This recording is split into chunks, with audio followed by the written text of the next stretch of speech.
Bom dia, mais uma manhã com Deus, priorizando a palavra de Deus, e nesta manhã do dia 17 de abril, nós vamos meditar de 1 Crônicas, dos capítulos 7 ao capítulo 10, e que a paz do Senhor encha o teu coração nesta manhã.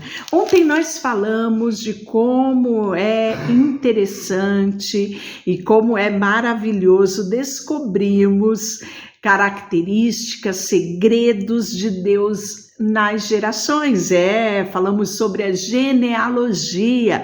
E ontem, nós falamos especificamente de uma menor biografia que talvez você já tenha conhecido, que é a biografia de Jabes, que está lá no capítulo 4, a partir do versículo 9, E que, através da oração, ele muda a história da sua própria vida. Olha que coisa linda que Jabes nos ensina, Ele pede a bênção, ele pede que Deus alargue as fronteiras dele, ele suplica pela presença, E ele clama por proteção, e por conta disso ele se torna o mais lustre entre os seus irmãos, Então, tudo isso nós aprendemos lendo a genealogia.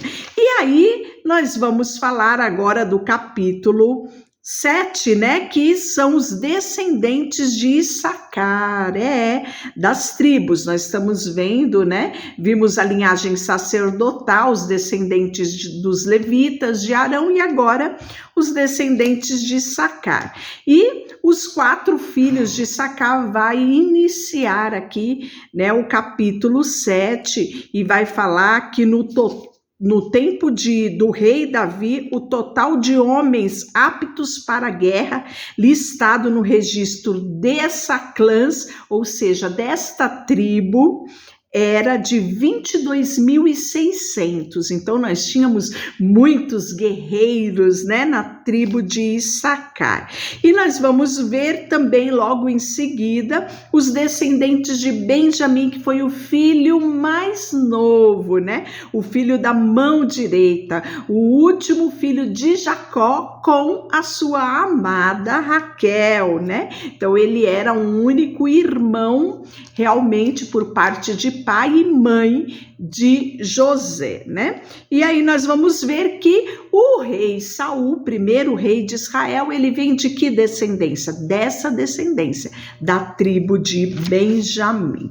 Então, são segredos, que a gente vai aprendendo aqui. E depois nós vamos ver os descendentes de Naftali, os descendentes de Manassés, Manassés era o primogênito de José, e que Jacó o recebe como parte da sua descendência, E é nessa descendência de Manassés que a gente vai conhecer corajosas mulheres, Então, nós vamos ver que nos descendentes de Manassés, nós tínhamos um homem chamado Zelofeade, que ele só teve filhas, e essas filhas vão requerer a sua herança, porque naquela época as mulheres não tinham parte na herança.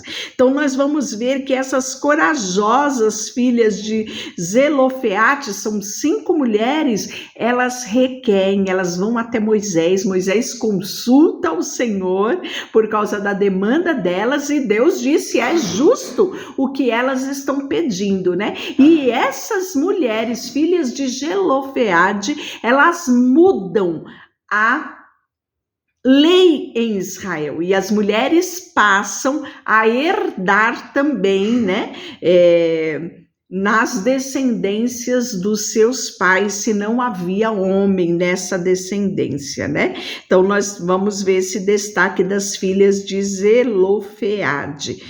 Nós vamos ver, vimos a história delas lá em Número 27, e aqui só temos a citação do descendente de Manassés chamado Zelofeade, que só teve filhas. Então, se você não lembra, eu recomendo, volta lá em Números 27 e você vai se surpreender com essas mulheres.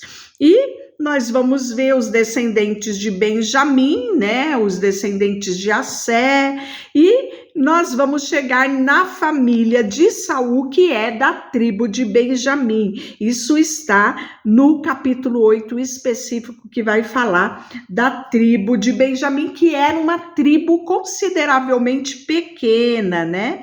Então, no capítulo 8 vai se trazer um destaque a ela por conta do primeiro rei de Israel, chamado Saul, né? E nós vamos ver que os descendentes de Benjamim, o primeiro filho de Benjamim foi Belá, o segundo Asbel, o terceiro Aará, e o quarto Noá, e o quinto Rafa, né? Então nós vamos ver aqui os descendentes, e nós vamos ver que há uma bênção profética de Jacó sobre o seu filho Benjamim, né? Consequentemente, esta tribo vai herdar essa bênção profética. Ele fala que Benjamim é lobo que despedaça pela manhã e devora a presa à tarde e reparte os despojos, está lá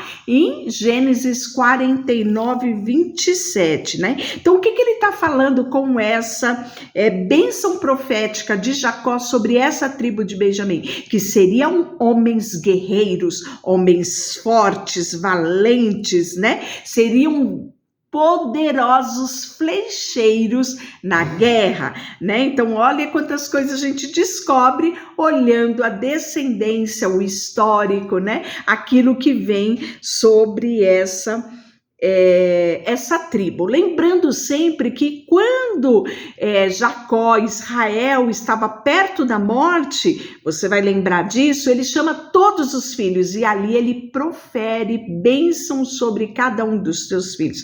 Características que serão marcantes nessas tribos posteriormente. E aí, a família de Saul, Jeiel, pai de Gibeon, morava em Gibeon, sua esposa chamada Maca, e seu filho mais velho, Abidom. Os outros filhos de Jeiel foram Zur, Quis, que era o pai de Salomão, Baal, Ner, Nadab, Gedor, Aiô, Zacarias, Miclote, que gerou Simeão. Todos moravam com suas famílias próximos um dos outros, ali no perímetro de Jerusalém, né?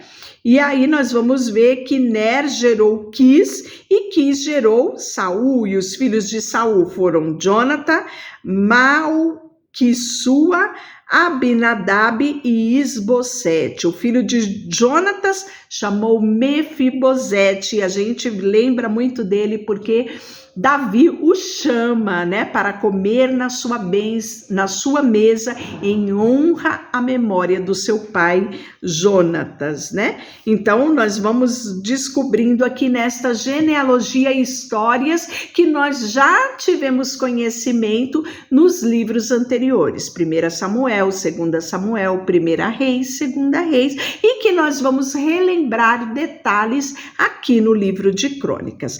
No capítulo 9, todo Israel foi listado nos registros genealógicos do livro dos reis de Israel, né? Então, por que a gente traz essa genealogia aqui bem no início do livro de Crônicas? Porque Crônicas vai falar agora do pós-exílio, né? Então, nós temos essa necessidade de visualizar qual era, né, aqui os descendentes, né, e a quem pertencia a população de cada uma das tribos.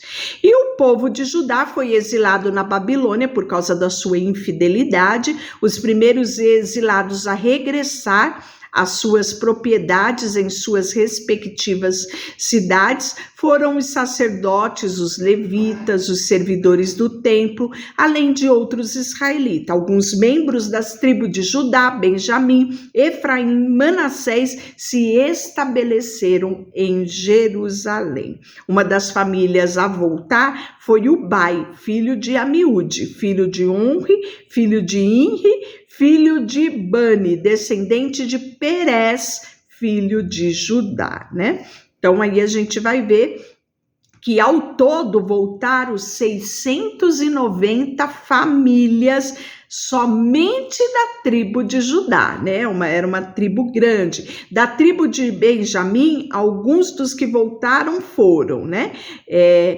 E aí a gente vai ver Salu, filho de Mesulão, filho de Odavias, filho de Hansenua. Então aí a gente vai vendo os nomes, né? Foram ao total 956 famílias da tribo de Benjamim. E os sacerdotes também vão voltar, está relatado no capítulo 9. O sacerdote, algum dos que voltaram foi Gedaías, Jeoribe, Jaquim, Azarias, filho de Ilquias, filho de Mesulão, filho de Zadok, filho de Meraiote, filho de Aitube. Azarias era o principal encarregado da casa de Deus, né? Outros sacerdotes que voltaram foram Adaías, filho de Jeroboão, Passur, e aí a gente vai vendo aqui, né, que no total foram 1.760 sacerdotes, está falando isso no capítulo 10, versículo 13, né? E eles eram responsáveis por servir na casa do Senhor. Nós vamos ver também que eles começam, né, a já colocar os guardas das portas que voltaram, né, quem eram ele. Nós tínhamos no total 212 guardas, né, e nós vamos ver aqui a genealogia do rei Saul e o relato da morte do rei Saul.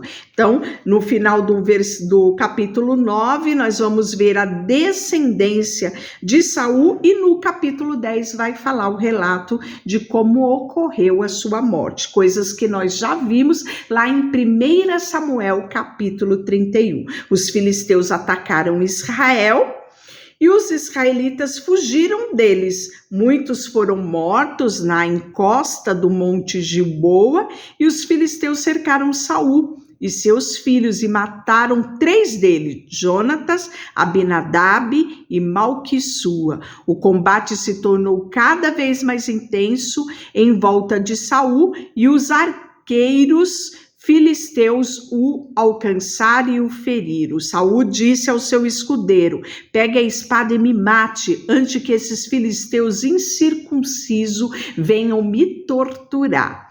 Mas o escudeiro teve medo e não quis matá-lo. Então Saul pegou a sua própria espada e se lançou sobre ela, porque já estava ferido, né? E quando o escudeiro percebe, né, aquilo que Saul fez, ele também tenta contra a sua própria vida, né? Então no dia seguinte os filisteus foram arquear os mortos e aí vão encontrar os corpos de Saul e dos seus 3 filhos, né? Eles vão remover a armadura de Saul, eles cortam a cabeça de Saul e anunciam o ocorrido sobre todo o seu território, sobre toda a terra filistia, e eles comemoram, né? Eles colocam as armaduras de Saul lá no templo de adoração dos seus deuses, que era Dagon, né? E aí nós vamos ver que vão pendurar também a cabeça de Saul lá no templo de Dagon. E aos habitantes de Jabes de Gileade ficaram sabendo que os filisteus tinham feito a Saul. Todos os seus guerreiros valentes foram e trouxeram os corpos, não só de Saul, mas também dos seus filhos, né, de volta para Jabes, e os enterra, né, debaixo de uma grande árvore em Jabes, e fazem o seu período de luto, que incluía inclusive o jejum de 7 dias, né, de pranto e jejum.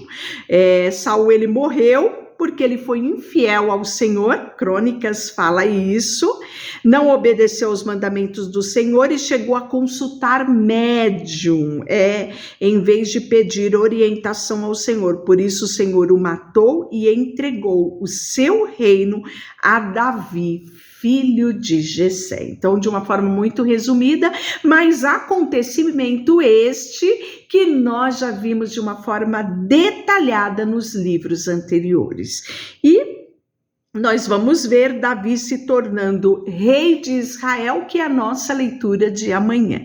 Deixa eu orar por você, Senhor, nesta manhã. Colocamos diante de Ti o nosso coração, a nossa vida. Queremos todos os dias nos atentarmos, a caminharmos de acordo com os Teus preceitos e buscarmos fazer a Tua vontade. Colocamos diante de Ti tudo o que temos e somos. Em nome de Jesus, amém. Deus te abençoe.